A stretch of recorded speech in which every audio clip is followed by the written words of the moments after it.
चलिए आज जो हम लोग को पढ़ना है 10वां क्लास का मैथ पढ़ना है और आज से हम लोग 3 चैप्टर स्टार्ट कर रहे हैं। और आप सभी को बता दें कि आज से हम लोग तीसरा चैप्टर पढ़ना शुरू कर रहे हैं।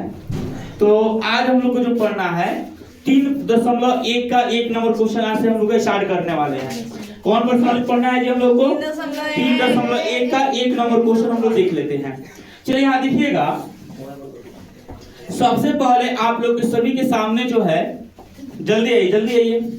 एक तो बात हमको समझ में नहीं आता है कि जब हम क्लास से टाइम से पहले आइए, क्योंकि जब क्लास स्टार्ट हो जाएगा तो उसके बाद आपको एंट्री नहीं देंगे हम। क्या पता आपके आने की वजह से हमारा पूरा क्लास डिस्टर्ब हो जाता है। आज पढ़ने वाले हैं प्रश्नावली 3.1 का 1 नंबर क्वेश्चन देखते हैं। और ये बहुत ही लाजवाब क्वेश्चन है और आपको बता दें कि बिहार बोर्ड में पूछता है। तो थोड़ा सा ध्यान से देखिए क्वेश्चन को। हम क्वेश्चन पढ़ के सुनाते हैं, थोड़ा सा देखिएगा। कह रहा है क्वेश्चन कि अमिताभ अपनी पुत्री से कहता है 7 वर्ष पूर्व मैं तुमसे 7 गुनी आयु का था, अब से 3 वर्ष बाद मैं तुमसे केवल 3 गुनी आयु का रह जाऊंगा। इस स्थिति को बीजगणितीय और ग्राफीय रूप में व्यक्त कीजिए। कहने का मतलब ये हुआ कि इस विधि को सबसे पहले बीजगणितीय रूप में व्यक्त करना है और उसके बाद किस रूप में व्यक्त करना है जी, ग्राफ के रूप में आपको क्या करना है, इसको बनाना है। चलिए हम स्टार्ट करें बनाना। चलिए बनाते हैं। देखिए अमिताभ अपने पुत्री से कहता है, अमिताभ का पुत्री मतलब क्या है कि अमिताभ की बेटी होगी। तो अमिताभ अपने पुत्री से कहता है कि 7 वर्ष पूर्व मैं तुमसे 7 गुनी आयु का था। पूर्व मतलब पहले। तो सबसे पहले हमको पता होना चाहिए भाई अमिताभ और उसके पुत्री का जो आयु है वर्तमान में क्या है, ये ना है जी। तो सबसे पहले हम मान के चलेंगे। क्या करेंगे, मान के चलेंगे। अब क्या मानेंगे, यहाँ देखिएगा। अमिताभ का वर्तमान आयु, अमिताभ का वर्तमान आयु। देखिए हम सबसे पहले जानेंगे कि अमिताभ का वर्तमान आयु हमको पता होगा, तो हम पहले का आयु और बाद का आयु हम जान लेंगे। तो अमिताभ का वर्तमान आयु कितना हो जाएगा, x। अच्छा मानिए अमिताभ की पुत्री की आयु, किसकी आयु जी, मान लीजिए यहाँ पे लिख देते हैं। चलो अमिताभ की पुत्री की आयु हमने क्या माना, y। यानी कहने का मतलब है कि अमिताभ का वर्तमान आयु हमने माना x और अमिताभ की पुत्री की आयु क्या माना हमने, y। फिर एक बार क्वेश्चन को पढ़िए ध्यान से। कह रहा है कि अमिताभ अपनी पुत्री से कहता है कि 7 वर्ष पूर्व मैं तुमसे 7 गुनी आयु का था। कहने का मतलब है कि 7 वर्ष पूर्व, 7 वर्ष पूर्व यानी 7 वर्ष पहले की बात कर रहा है। तो देखिएगा यहाँ पे 7 वर्ष पहले, किस कब की बात हो रहा है जी, 7 वर्ष पहले। 7 वर्ष पहले हम चलेंगे। अब कितना वर्ष है, 7 वर्ष पहले। तो पहले की बात करेगा तो हम माइनस में जोड़ते हैं, अब बाद की बात करेगा तो प्लस में जाते हैं। तो पहले मतलब 7 वर्ष पहले, तो हम यहाँ लिखेंगे x - 7। फिर क्या लिखेंगे, y - 7। यानी कहने का मतलब मेरा ये हुआ कि देखिए 7 वर्ष पहले अमिताभ का आयु था x - 7 होगा और उसके पुत्री का आयु y - 7। अब देखिए अगर हम दोनों को बराबर करेंगे तो बताइए अगर 7 वर्ष पहले जाएंगे तो किसका उम्र ज्यादा होगा, अमिताभ का उम्र ज्यादा होगा। तो दोनों की उम्र अगर हम बराबर करना चाहते हैं तो किसमें हम गुना करेंगे, पुत्री की आयु में। तो पुत्री का यही ना है, तो इसमें कितना से गुना कर देंगे, 7 से। तो देखिए यहाँ हम क्या करेंगे, पूरा में कितना से गुना करेंगे जी, 7 से गुना कर देंगे। आगे समझ में। तो अब दोनों का आयु बराबर हुआ कि नहीं हुआ, दोनों का आयु बराबर हो गया। अब देखिए कैसे, अब यहाँ लिखते हैं x - 7। अब देखिए 7 में y से गुना करो, कितना हो जाएगा, 7y। फिर इस 7 में इससे गुना करेंगे, देखिए ये माइनस है तो माइनस का चिन्ह दो, 7 में 7 से गुना करो, 7 7 49। यहाँ तो कोई दिक्कत नहीं ना है। अब देखिएगा, अब पर्दार को एक पास लाएंगे हम तो क्या कर सकते हैं, ये x है तो x रहने देते हैं, प्लस में 7y इधर लाएंगे तो क्या हो जाएगा, माइनस में 7y। आई माइनस में 7 है उसको उस पर फेंक दो, बंचिंग हो जाएगा प्लस में। तो यहाँ लिखेंगे -49 प्लस में क्या हो जाएगा 7। x minus 7y। अब देखिए माइनस प्लस माइनस, तो 49 में से 7 घटा दो कितना हो जाएगा 42। कौन सी में होगा -42। ये हमारा समीकरण क्या निकल गया एक। कोई दिक्कत? हमको समीकरण एगो निकालनी है, अब दूसरा समीकरण हम निकालते हैं। आइए फिर आगे क्वेश्चन देखिए क्या कह रहा है। अब से 3 वर्ष बाद, यानी अब से यानी वर्तमान उम्र से 3 वर्ष बाद मैं तुमसे केवल 3 गुनी आयु का रह जाऊंगा। यानी अवतार अपने पुत्री से कहता है कि अभी मेरा जितना आयु है ना, आज से 3 वर्ष के बाद जो है तोरा से कितना गुना हो जाए, हम 3 गुना आयु का रह जाऊंगा। मैं 3 गुना आयु का ही रह जाऊंगा। तो इसमें देखिए क्या करूंगे, तो यहाँ लिखेंगे 3 वर्ष पहले लिखे, 7 वर्ष पहले लिखे हैं, तो यहाँ क्या लिखेंगे 3 वर्ष बाद। हम आपको बताए थे पहले कहेगा तो माइनस करते हैं और बाद कहेगा तो प्लस करते हैं। तो क्या लिख सकते हैं जी x प्लस 3। अच्छा बराबर में क्या लिखेंगे y प्लस 3। अब बताइए दोनों को बराबर करना है, तो बताइए 3 वर्ष के बाद भी उम्र किसका ज्यादा होगा, अवतार का होगा। तो दोनों को उम्र बराबर करना तो क्या करेंगे, इसमें कितना से गुना करेंगे 3 से। तो यहाँ हम क्या करते हैं 3 से गुना कर देते हैं। आइए अब देखिए x प्लस यहाँ पे 3 में y से गुना करो 3y प्लस 3 का। अब पर्दार को एक पास लाइए। आइए x क्या बोला, अच्छा ये 9 कहाँ से आया है, 3 के पहाड़ा में 3 बार पढ़ो कितना आ जाएगा 3y लिख दिए। 3 में y दो, ये 3 का मतलब है कि दोनों में गुना किया जाता है। आगे समझ में कोष्ट ये हुआ, तो 3 का मतलब हुआ कि आप इससे भी गुना करिए फिर इससे भी गुना किया जाता है। आगे समझ में।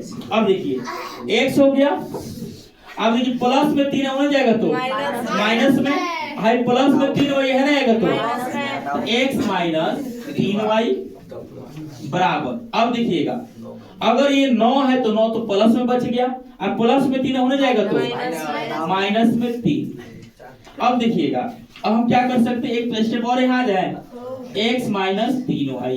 9 में से 3 गया है 6 हुआ, कितना हुआ 6। इसको क्या मान लेंगे समीकरण 2। तो देखिए हमारा समीकरण 1 भी निकल गया, समीकरण 2 भी निकल गया। अब इसको ग्राफीय विधि से हल करना है। तो चलिए पहला समीकरण क्या था बताइए जरा आप लोग, क्या था x माइनस 7y बराबर माइनस 42। सबसे पहले इसको तोड़ो, देखिए यहाँ पे माइनस में 7y, इसको उधर करके तो कौन सी हो जाएगा प्लस में, तो x बराबर माइनस 42 प्लस में क्या हो जाएगा 7y। अब देखिए क्या करेंगे, यहाँ पे ऐसे दे देंगे कोठा, ठीक है। आइए यहाँ x और यहाँ y, चलिए हम कर देते हैं।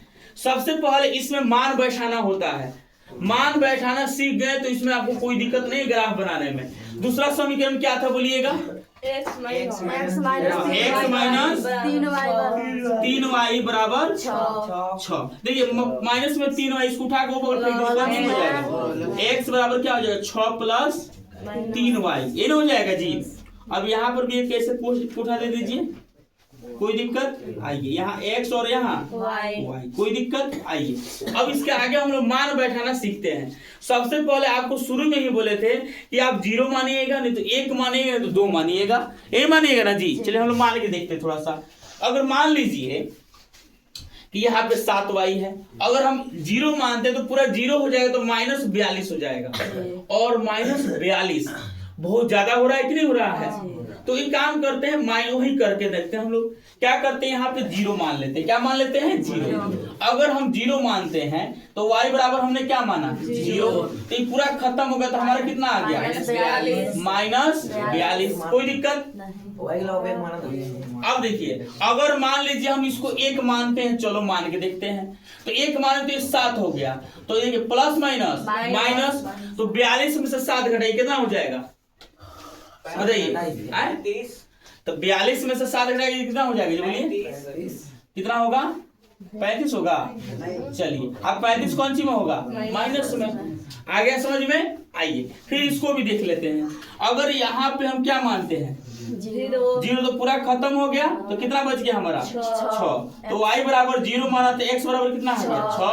अच्छा अगर y बराबर हम 1 मानते हैं तो कितना हो जाएगा 3 होगा, 3 में से गुणा करेंगे तो 6 में से 3 गया, कितना हो गया 3। ये हम दोनों मान बैठा लिए। अब इसको ग्राफ पे इनपुट कर दीजिए। आप सबसे पहले देखिएगा, हम लोग ग्राफ ऐसे ही बताए थे बनाने के लिए आपको, ऐसे ना बनाते हैं। चलिए हम बना लेते हैं। आइए इसको क्या बोलते हैं जी, मूल बिंदु हम लोग बोलते हैं। देखिए सबसे पहले यहाँ देख रहे -42 है और 35 है, ये ना है जी। तो आसान तरीके क्या होते हैं यहाँ समझिए ध्यान से। यहाँ मानेंगे 5, उसके बाद 10, उसके बाद 15, उसके बाद 20, उसके बाद 25, उसके बाद जी 30, उसके बाद 35, उसके बाद 40। रहने देते हैं, उधर और आगे जगह जाइएगा तो हो जाएगा, कोई दिक्कत। इधर आइए, बोलिए मत। यहाँ देखिए, यहाँ मानते हैं 5, उसके बाद 10, 15, 20, 25, उसके बाद 30, उसके बाद 35, उसके बाद जी 40, उसके बाद क्या मान लेंगे 45 तक आप बढ़ाइएगा। थोड़ा सा बोर्ड पे जगह कम पड़ रहा है, जिस वजह से हम लोग यहाँ पे इतना लिख रहे हैं। देखिए जो आप हमारा ग्राफ यहाँ पे बनेगा थोड़ा टेढ़मेढ़ा बन जाएगा, क्योंकि बोर्ड है। आप जब ग्राफ के बुक पे बनाइएगा, ग्राफ के कॉपी में बनाइएगा तो वहां पे आपका क्या आएगा, सीधा आएगा। यहाँ देखिएगा, अब ये माइनस देना भूल गए तो माइनस दे देते हैं। चलो चलिए, कोई दिक्कत किसी को। अब नीचे लिखेगा तो कौन सी मिलेंगे, माइनस मिलेंगे। -5, -10, -15, उसके बाद -20, उसके बाद -25, उसके बाद -30, -35, -40 रहने देते हैं। आइए कोई दिक्कत। आइए ऊपर भी चलते हैं हम लोग। आइए 5, उसके बाद 10, उसके बाद 15, उसके बाद 20, उसके बाद जी उसके बाद जी 40। एक काम करते हैं, देखिए इससे मान सकते हैं। अगर आपको मानना है कि नहीं हम और छोटा रूप में ग्राफ बनाना चाहते हैं तो बना सकते हैं। 10 मान लीजिए, 10, 20, 30, 40 वो भी देखिए, वो आसान हो जाता है। अब देखिए इसमें क्या करना है। पहला क्या है जी, -42 है, तो -42 x पर है, तो ये x अक्ष है जी। इसे x मानेंगे तो इसे क्या मानेंगे जी, x डैश। इसे y तो नीचे y डैश। कोई दिक्कत। हमको चाहिए -42, भाई तो 40 से थोड़ा सा ज्यादा होगा, मतलब यहीं पे होगा ना। चलिए आइए, उसके बाद क्या है जी 0, यानी यहीं पे हो जाएगा। तो हम क्या लिखेंगे जी यहाँ पे, -42 और 0। कोई दिक्कत। अच्छा एक बात बताइएगा, ये जो है y बराबर हमारा 0 है, तो y बराबर 0 कहाँ है, ये वाला हमारा हुआ, ये ना y हुआ जी, और 0 यहीं पे स्टार्ट होगा। कोई दिक्कत। चलिए ये हमारा क्या हो गया, आगे देखिए क्या है जी, उसके बाद y बराबर क्या है 1, तो y बराबर 1 कहाँ हो सकता है, तो ऊपर वाला y है और उसके बाद -35 है, ये ना है जी।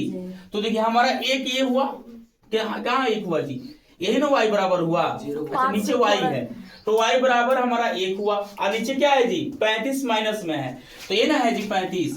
तो यहाँ थोड़ा सा 5 इतना पे हो जाएगा, इतना ही पर होगा ना जी, थोड़ा सा, हाँ इतना पर थोड़ा सा वो थोड़ा सा बढ़ेगा, कोई दिक्कत नहीं। यहाँ पे हो गया ना, इसको क्या मानेंगे जी, तो -35 और उसके बाद ये ना हो जाएगा। अब स्केल लीजिएगा यहाँ से और ऐसे कर दीजिएगा, कोई दिक्कत। ये ना हो जाएगा जी, हमारा पहला समीकरण हो गया। अब इसमें क्या करना है कि समीकरण को लिख देना है। कौन समीकरण है जी बोलिएगा, x - 7y बराबर माइनस क्या है 42। दूसरा समीकरण क्या है जी बोलिएगा, तो 6 है, x बराबर क्या है 6 और y बराबर 0, यानी 6 थोड़ा सा इसमें आगे होगा यहाँ पे, और y बराबर 0 मतलब यहीं पे हो जाएगा। यहाँ लिख देंगे 6 और क्या लिख देंगे 0। आइए अगला क्या है जी, x बराबर 3 और y बराबर 1, यानी कहने का मतलब हुआ कि y बराबर हमारा 1 यहाँ हुआ, 3 है ना, तो ये थोड़ा सा यहाँ पे आएगा, यही ना आएगा जी, मान लो यहीं पे आएगा, ऐसे ना आएगा जी। अब क्या करिए, इसको घिस दीजिए, क्या बोलिएगा 3 है और 1 है। अब इसको स्केल लेके घिस दीजिए। कैसे घिस सकते हैं, आइए इसको हम घिसते हैं थोड़ा सा, ऐसे ही ना होगा जी, यही हो गया। अब क्या करेंगे, यहाँ पे समीकरण लिख दो। समीकरण क्या है जी बोलिएगा? x बराबर 6 प्लस 3y, और यही हमारा क्या हो गया? आंसर हो गया। उतार लीजिए। आगे समझ में? चलिए उतारिए तो जल्दी फटाक से इसको।